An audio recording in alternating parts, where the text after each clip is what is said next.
हरिनामाची जोडी हॅलो ते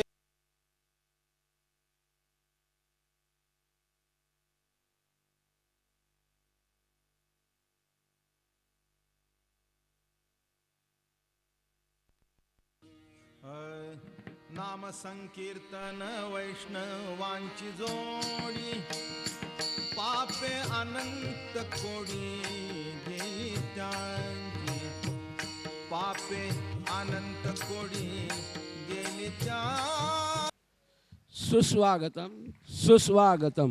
हरिभक्त परायण श्री बाबा महाराज सातारकर यांचे आगमन झाले आहे.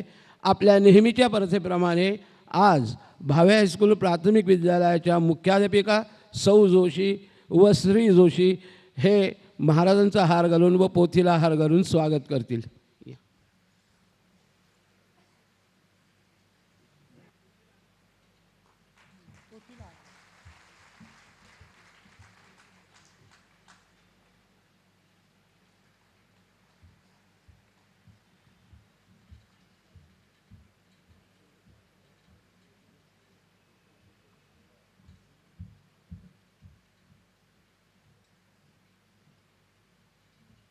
ज्ञानेश्वर महाराज की जय, तुकाराम महाराज की जय, सद्गुरु दादा महाराज की जय. ओम नमो ज्ञानेश्वरा.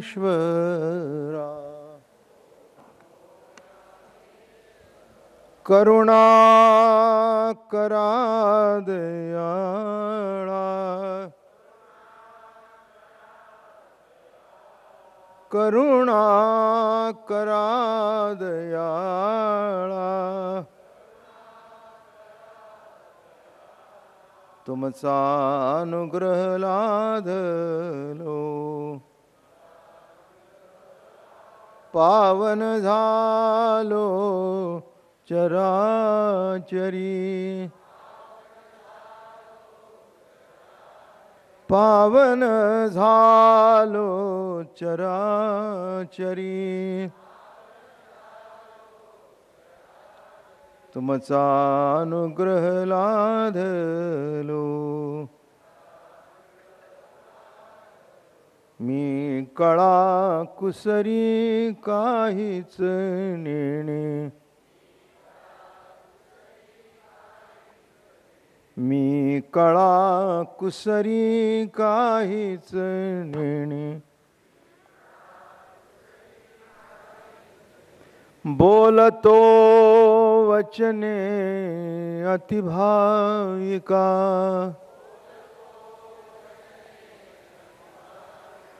बोलतो वचने अतिभाविका,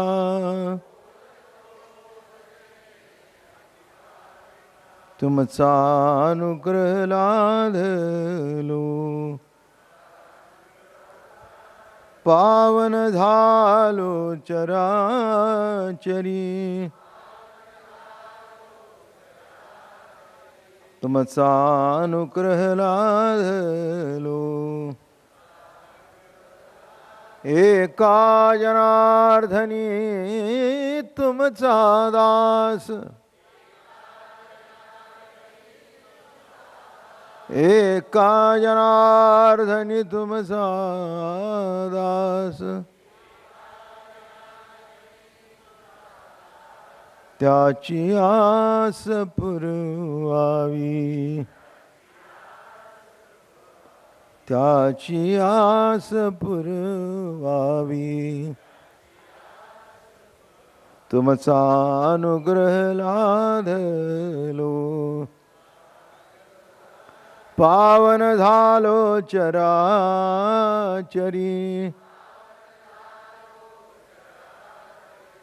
पावन झालो चराचरी, तुमचा अनुग्रह लाधलो.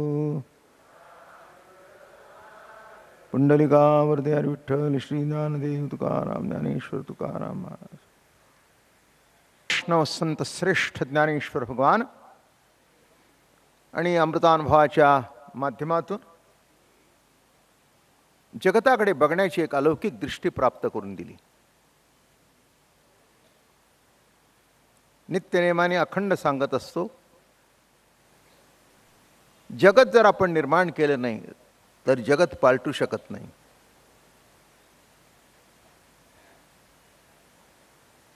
पण जगताकडे बघण्याची दृष्टी पालटू शकतो.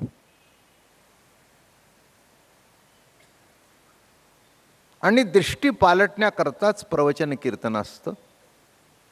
देव भेटणं हे उद्दिष्टच असू नये.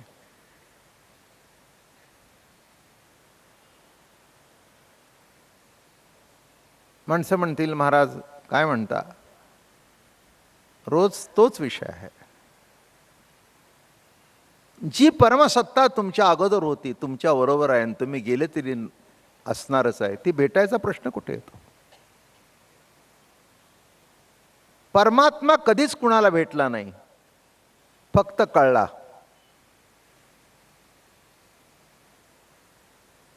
म्हणजे हे पक्क समजून घ्या.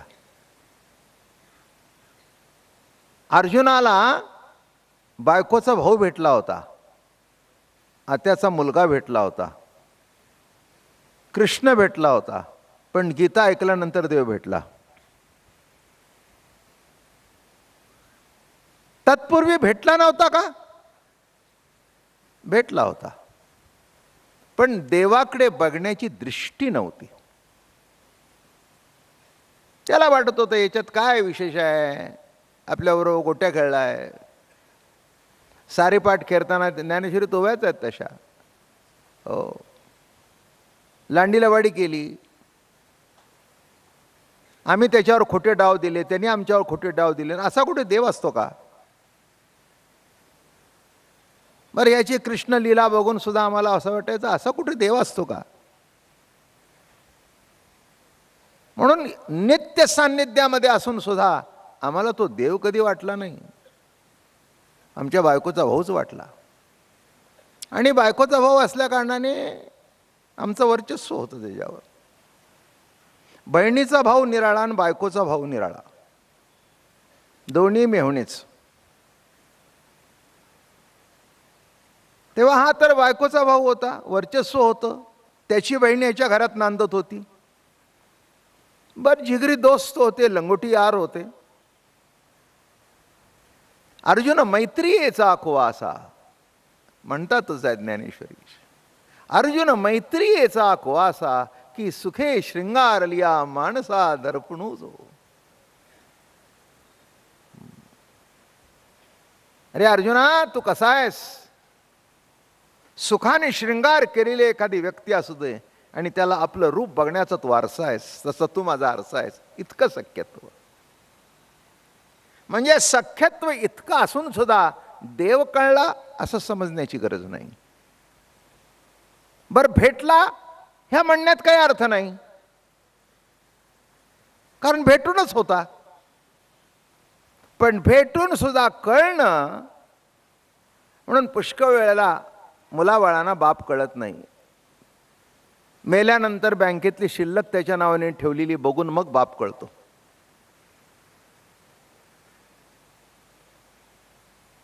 आणि मग म्हणतो माझा बाप किती चांगला होता माझ्याकरता एवढे. म्हणजे पैसे ठेवले म्हणून बाप चांगला. कळलं का तुम्हाला? तसं दिसणारा बाप कळत नाही, दिसणारी आई कळत नाही. न दिसणारा पण सतत क्षणक्षणाला श्वास होऊन तुमच्यातून प्रगट होतोय, बघणं होऊन प्रगट होतोय, ऐकण्या रूपाने प्रगट होतोय, तो परमात्मा कसा कळावा? तो परिच्छिन्नपणाने कळत नाही, कारण तुमच्याशी एकरूप झालेला आहे तो.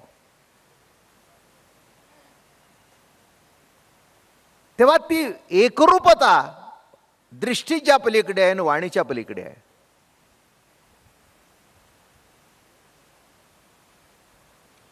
दृष्टीच्या पलीकडे आहे ती. एकरूपता दिसू शकत नाही पण असू शकते.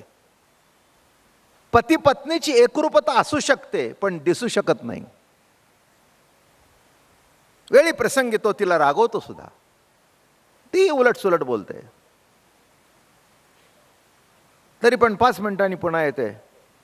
चहा नुसता घेणार का काही खाणार त्याच्याबरोबर?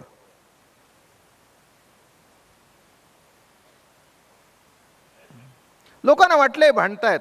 भांडणं नाही, तो विलास आहे. असेच दोघं जण बसले होते. ती म्हणाली, अहो किती रागवता? अगं म्हणाले, सबंध दिवस नोकरी करतो, दुसऱ्याचं रागवणं खातो. एकच तू ठिकाण आहेस की जिथे मला मोकळेपणाने रागवता येतं. ती म्हणली, म्हणून मी तरी कुठे तक्रार केली का? मला माहिती आहे ना तुम्ही.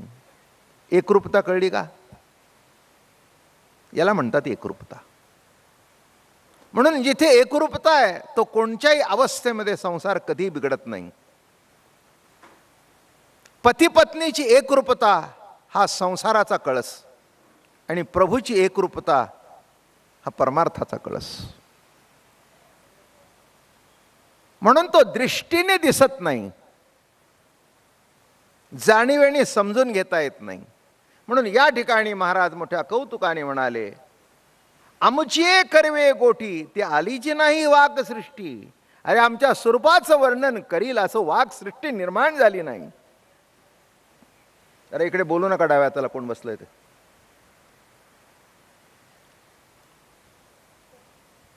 अशी सृष्टी निर्माण झाली नाही, वाक सृष्टी निर्माण झाली नाही की जे त्या स्वरूपाचं वर्णन करील.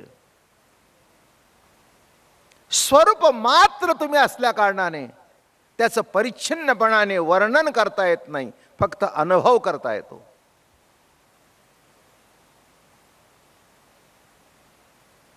विषयामध्ये प्रदर्शन आहे, प्रेमामध्ये दर्शन आहे. म्हणून पडद्यावर प्रदर्शन असतं आणि आयुष्यभर पती पत्नी संसार करतात ते एकरूपतेचं दर्शन असतं. म्हणून जीव परमात्मा दोन्ही बैसोनी ऐक्यासनी जयाच्या हृदयभुवनी विराजती ऐसा योग समृद्धी जो होनी असे निरवधी अर्पी मनोबुद्धी माझ्या ठाई. ऐसा योग समृद्धी, अशी जी ऐक्याची अवस्था आहे. कुणालाही सुखाच्या साधनाचं वर्णन करता येईल पण सुखाचं वर्णन करता येणार नाही. गरम होत आहे, जरा पंखा लावल्यावर बरं वाटेल, पण बरं वाटणं म्हणजे काय?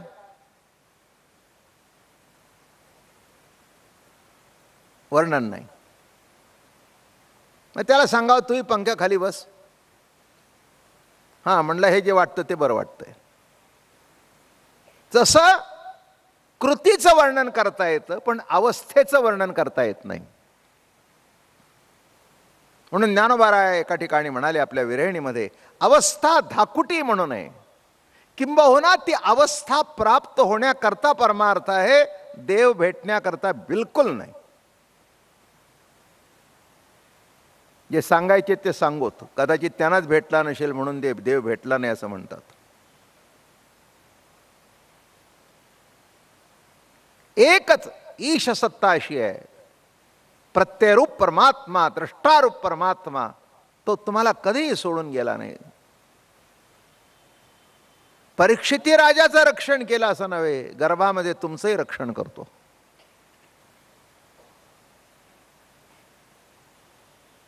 नऊ महिने पोटामध्ये वाढ होत असते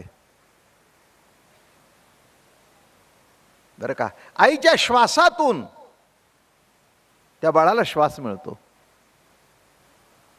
आईच्या जेवणातून त्याला जेवण मिळतं बरं का. आणि त्याची साईद संपली पोटात राहण्याची की बाहेर जन्म होतो बरं का. मला सांगा, बाहेर जन्माला आल्यानंतर सांभाळ करते ती आई श्रेष्ठ का पोटात सांभाळ करतो तो परमात्मा श्रेष्ठ? हे एक अंग. पुढचं बाहेर आला तरी कोण सांभाळतो? हा दुसरा भाग. आत हरी बाहेर हरी, हरीने घरी कोण दिले. आतही तो सांभाळतो, बाहेरही तो सांभाळतो. म्हणून हा जो अनुभवाचा विषय आहे त्याला वाणीने कसं वर्णन करावं, तिथपर्यंत वाणी जाऊन पोचू शकत नाही. वाणीला मर्यादा आहे, वाणीला मर्यादा आहे. अनुभव हा अनुभव आहे, म्हणून विशिष्ट मर्यादेपर्यंत तुम्हाला वाणी घेऊन जाते, त्याच्या पुढे ती वाणी मागे सरते. म्हणून जे ज्ञानाशी नचजवे ध्यानाशी जे नागवे ते अगोचर फावे गोटी माझी. एवढे एक सौभग वळगे वाचेचे अंग. पण हे कशामुळे? श्री गुरुपाद पराग लाहे दैका. लक्षात ठेवा, आपल्याजवळ वाचा आहे पण वाचेने अंग धरलं नाही.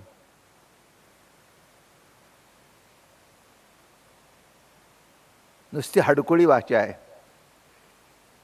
हाडाचा सापळा आहे. मूल जन्माला येते, एक हडकुळे येते जन्माला, आणि ते जेव्हा बाळसं धरतं तेव्हा ते बाळ काय सुंदरच असतं. म्हणून ज्ञानोबाराय म्हणतात, सद्गुरु प्रेणी माझ्या वाणीने अंग धरलं. थोडा संसारातला दृष्टांत. लग्न झाल्यानंतर मुलगी जाते, एकरूपता प्राप्त होते पतीशी, आणि दोघंही आनंदात असतात. येते ती तेजस्वी होऊन येते. आईला बघितल्यावर बरोबर कळतं की लग्न मानवलं, लग्न मानवलं. काय? आई म्हणते, इतक्या दिवस आम्ही खाऊन पिऊ घातलं पण वजन वाढलं नाही. अगं 6 महिन्यात वजन वाढलं. अहो, खाण्याने अंग वाढत नाही, प्रेमाने अंग वाढतं. आता ज्यांचं सुटलंय त्यांच्याबद्दल बोलत नाही मी.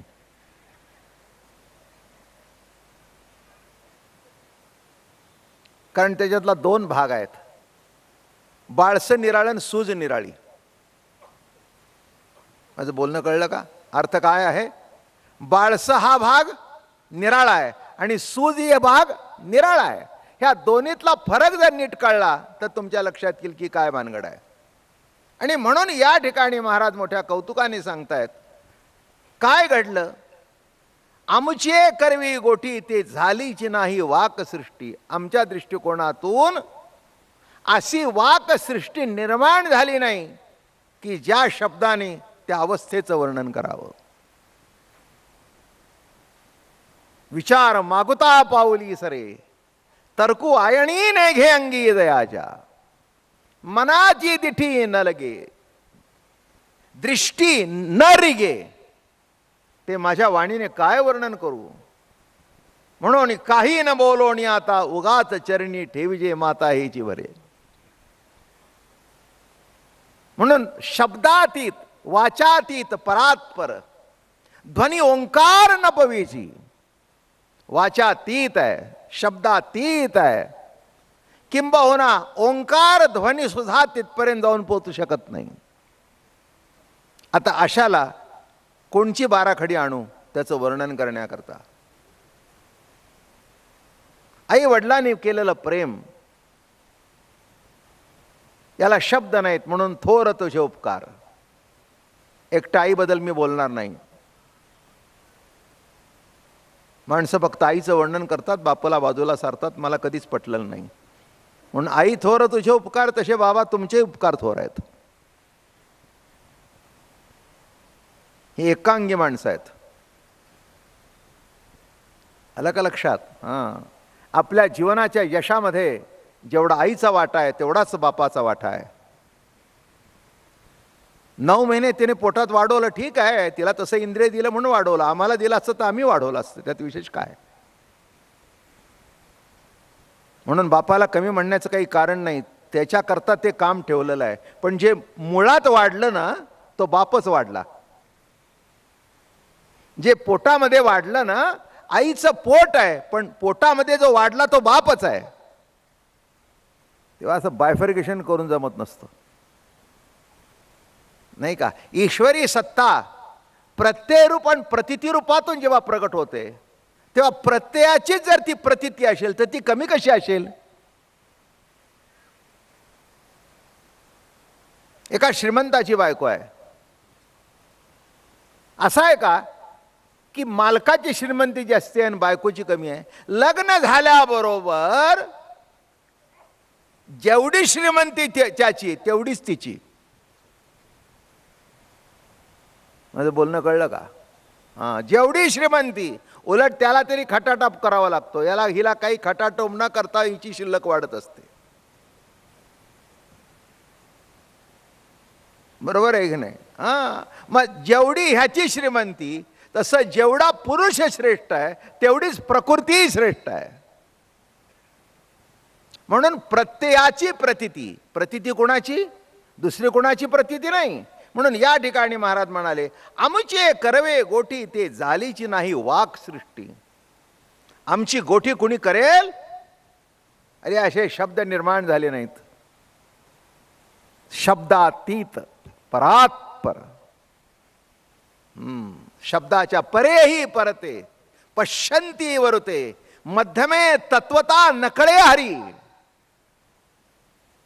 निवृत्तीनाथ महाराजांचा अभंग आहे. परेही परते, पश्यंती वरुते, मध्यमे तत्वता नकळे हरी. मागे सांगितलं लक्ष, परा, पश्यंती, मध्यमा आणि वैखरी. वाणीतून बाहेर पडते वैखरी.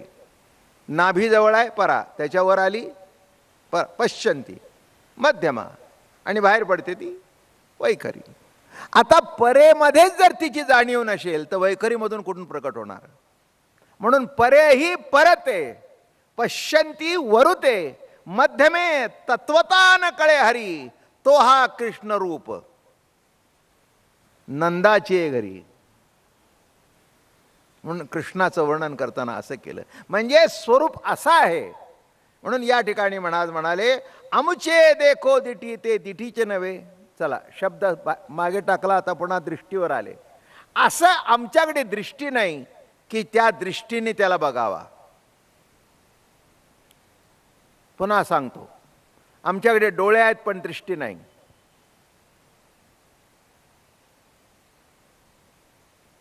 पांडवांच्या जवळ डोळे होते आणि देव बघण्याची दृष्टी होती. दुर्योधनाजवळ डोळे होते पण दृष्टी नव्हती.